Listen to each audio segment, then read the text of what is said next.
It's that time of the year again when marinas all around Sydney are busy as anything with boats preparing for the annual Rolex Sydney to Hobart yacht race. At Woolwich, the big guns of sailing are getting loving care. From the US Jim Clark and Kirsty Hins Clark's 100-foot monster Comanche, up close is a sight to see. Last year it set a record of 4 minutes 35 seconds from the starting line to the rounding buoy in the middle of Sydney Heads and out to sea. It stunned onlookers and sailors alike. Even the unflappable skipper of the multiple winner Wild Oats 11 was heard to exclaim his admiration for its speed. Will it do it again? Well, we'll just have to wait and see. Comanche had a French design team collaboration of Verdier Design and VPLP. Overall, it's 30.50 metres, the beam is 7.8 metres, the mast height is 46 metres, the draft is 6.50 metres, the displacement is 31,000 kilograms, the mainsail is 410 square metres, the downwind sail area is 1,022 metres, the upwind sail area is 350 metres, the largest spinnaker is 1,100 square metres, the IOC rating is 1.958, and it was built by Hodgkin Yachts in Maine, USA. The mast is Southern Spars, the sails are North sails, the winches are Harkin. It's a monster.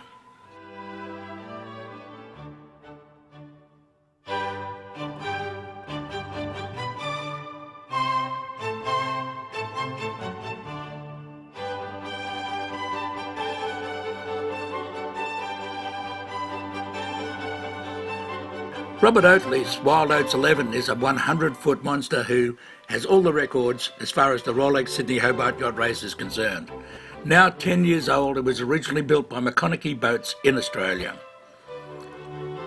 For this year's Rolex Sydney to Hobart yacht race, major sections of the boat have been changed, including the bow and stern sections, and with new sails, it is a formidable, untested boat at this stage, and the first test will be in next Tuesday's Solar's Big Boat Race around Sydney Harbour against the likes of Rambler 88, Comanche, Ragamuffin 100 and the other big boats.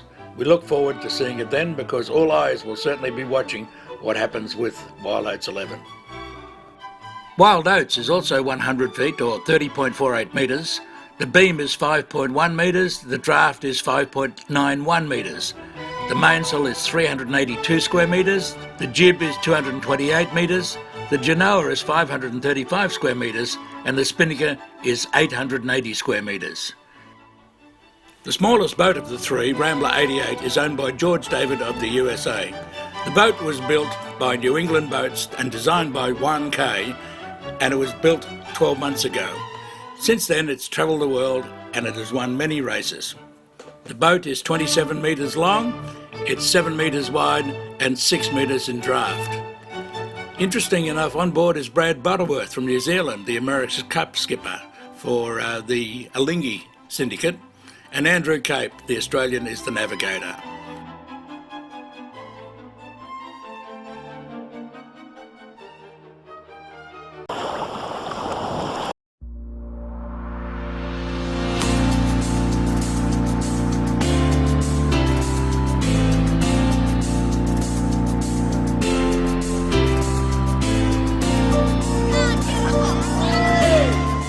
I mean, Sir Ben Ainslie was an amazing man who, I watched him win the America's Cup back in '95, and to have this event now, it celebrates, I guess, him as a person, him as his achievements, brings us to better play trust.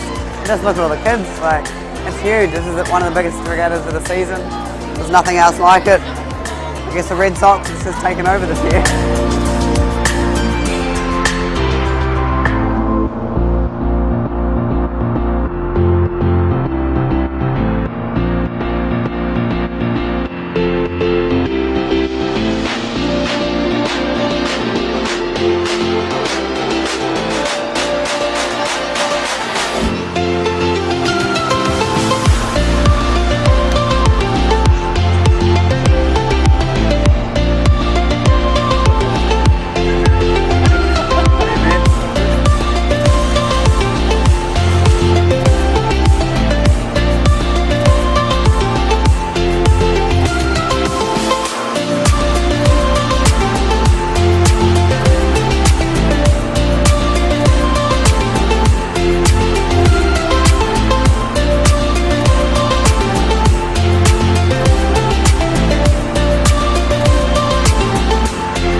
welcome to the Sir Peter Blake 2015 regatta. Today we had like 12 to 15 knots of wind, and it was kind of gusty and the wind was changing a lot, but it was really good and it was sunny, and yeah, it was really fun.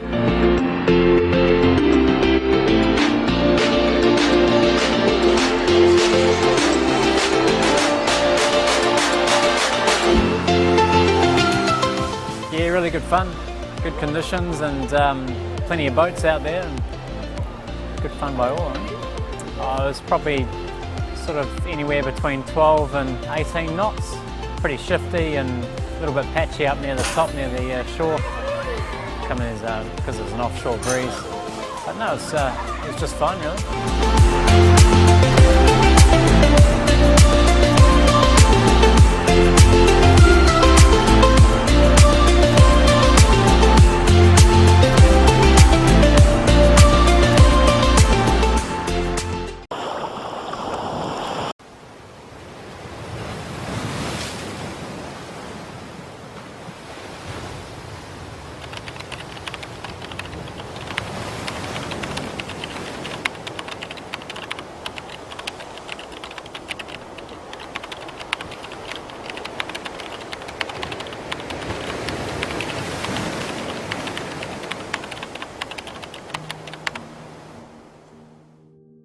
Yeah, Francis, I hope you never grow up. Plutôt qu'un long discours, on a choisi de vous lire ces mots reçus cette nuit du bateau. On espère qu'il n'est pas trop tard pour vous dire toute l'admiration que l'on a pour Paul Watson. Pour nous, il a l'étoffe d'un héros, sans peur, sans reproche. Il est capable de tout pour faire avancer une idée juste, jusqu'à ouvrir à l'ouvre-boîte géant un navire baleinier dans l'illégalité. Ça lui fait pas peur, il y va. C'est un phénomène unique, admirable. Combien de cétacés doivent la vie à lui et son équipe? Sea Shepherd a été fondé en 1981 aux États-Unis. C'est à Paul Watson qu'on le doit. Sa mission? Sauvegarder les mammifères marins du monde entier, défendre aussi la faune et la flore des océans. We live in a world right now where people who are considered to be heroes are people who pretend to be heroes, which are, you know, movie stars and that. So I think that people are really fascinated by people who do take on the elements, whether it be climbing a mountain or sailing the oceans or doing things which are almost perceived to be impossible. And I think that certainly lends respect and also admiration to, because people see things that they didn't think could be done being done, and I think it's very motivating. D'accord, mais pourquoi certains passent à l'acte? Qu'est-ce qui a bien pu pousser les 6 garçons d'IDEC Sport à monter à bord? Henry David Thoreau once said, most men, people really, live lives of quiet desperation, that they want to get out there, they want to experience these things, but they're limited by fear or circumstances. So to me, those are the 3 most valuable things to motivate anybody: passion, imagination, and courage. And when you have those 3 working together, then you are an adventurer. La passion, le courage, l'imagination. Pour être un héros, pas besoin d'être fou. First of all, I believe that people who sit around and do nothing are crazy. You exercise your passion, that's the complete opposite of being crazy. In fact, it's sanity within a world of insanity.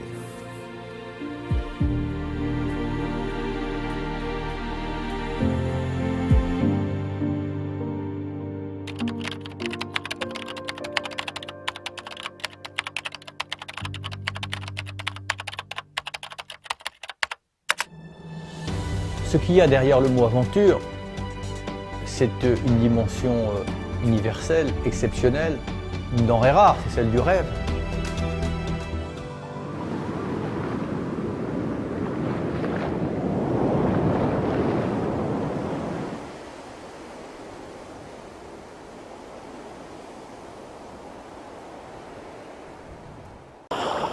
We're in Sydney with Leigh McMillan from the wave at Muscat, who last year had a very good season with the Extreme Sailing Series. How did you end up at the end there, Leigh? Yeah, last year we finished second. We were a little bit disappointed with that actually.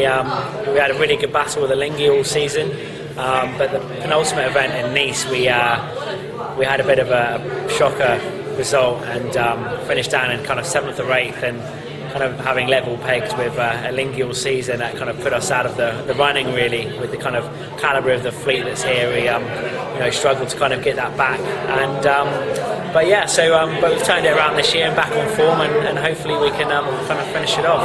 So where do you sit for the last of the series here in Sydney? Whereabouts on the leaders' lift are you? Yeah, so this year we've actually won the last 5 events and we're leading overall.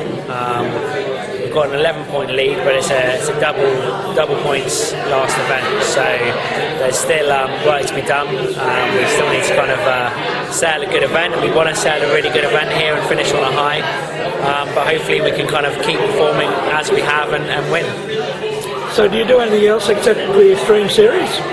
Well, over the years I've done a few different things, quite a lot through Oman Sail, heavily involved with their different programs. This year we took on the GC32 circuit, and that was successful, surprisingly so really, because we were pretty on the back foot, came in late with the campaign but managed to win that series, so that was a great effort by all the team, and we really enjoyed that. And the Extreme Sailing Series, I've been doing a bit of sailing with Ben Ainslie's club team as well, which has been a great experience, and yeah, so it's been a busy year, really enjoyable, and now that the GC32s are going to be racing on the Extreme Sailing Series, it was really great to kind of get that experience this year. Well, let's talk about them. What do you expect next year with the foiling cats?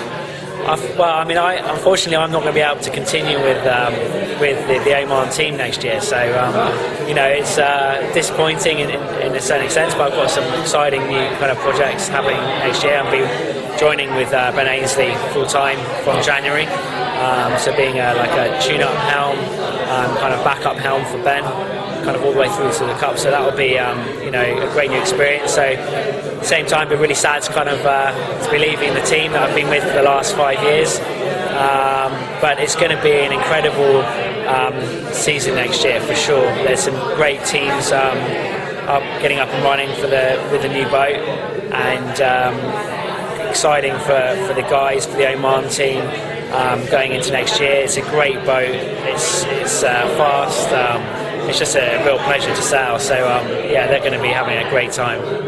There's lots of interesting things coming out of the Ben Ainslie hangar at the moment, isn't there?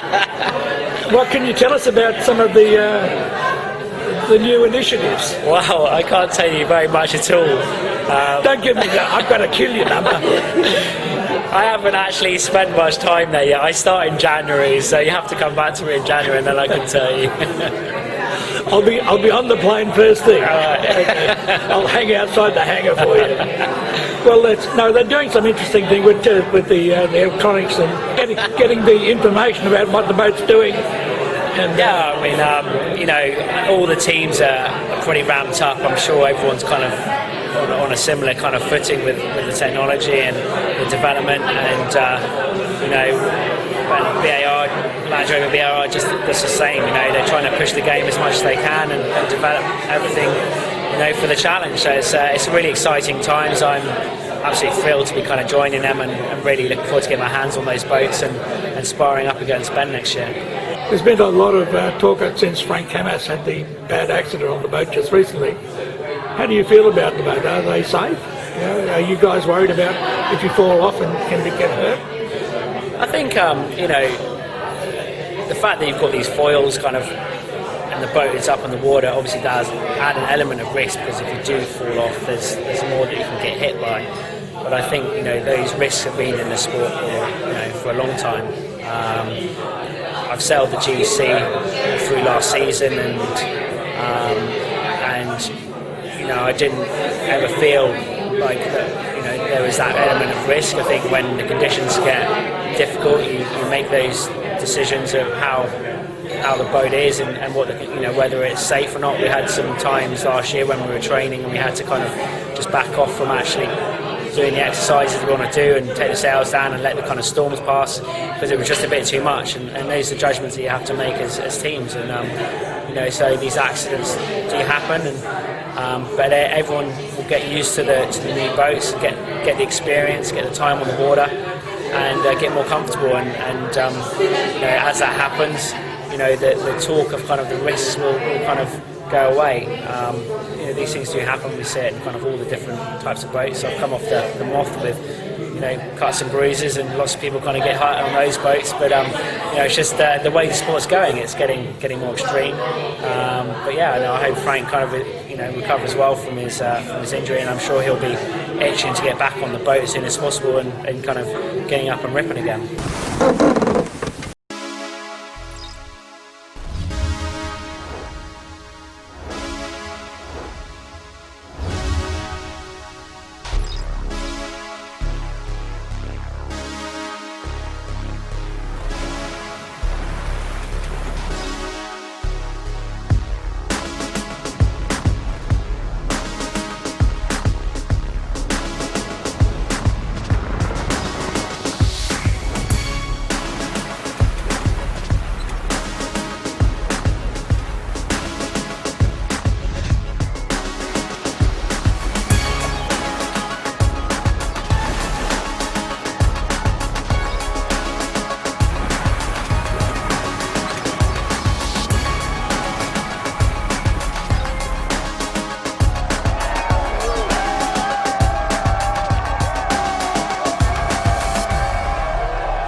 New York is the first American event for the 2016 Louis Vuitton America's Cup World Series.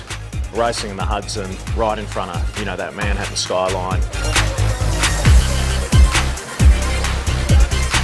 New York City is going to provide a pretty cool backdrop. You've got the Statue of Liberty. We'll be pointing around the city front. It's super fast, close quarters, a lot of action. The sailing fans are, I think, going to be really impressed because it's not the type of sailing they're used to seeing.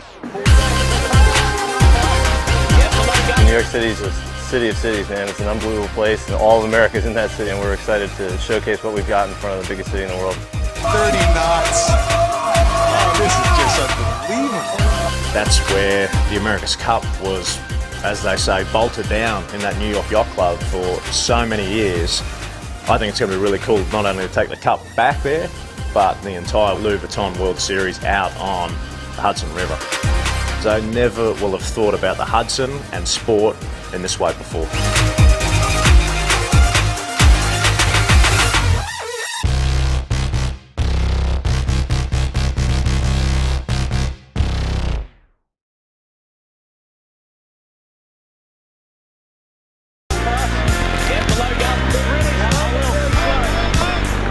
The first time the Louis Vuitton America's Cup World Series will be going to Oman in the Middle East.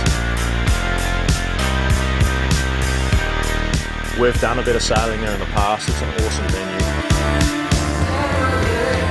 There's the gun, all cleared within inches, going 30 knots right now. Fantastic fashion. Everyone wants to start that first event off well. For us ourselves, we want to try and start that off with a wing, but I can tell you every single other team has been out training now on their World Series boat. We're looking forward to it.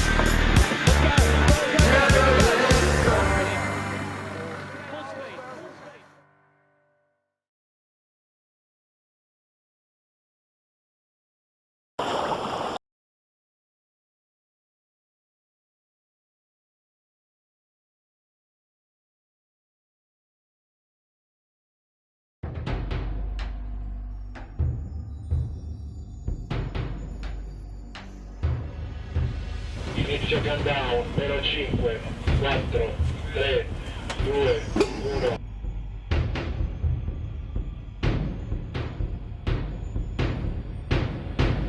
This is Perseus 3. It has been built by Perini Nave this year and 60 metres long, which is converted is 196.85 feet. It's beautiful, interior and exterior.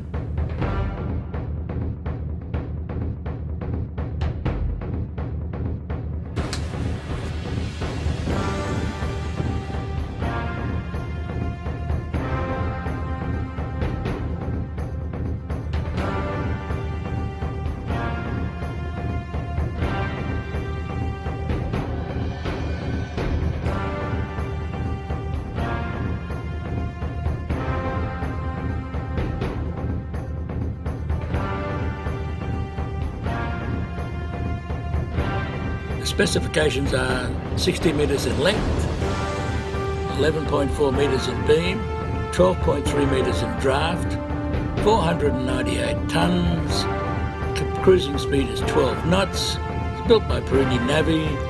The mode is customed and was built this year. It's a beautiful yacht.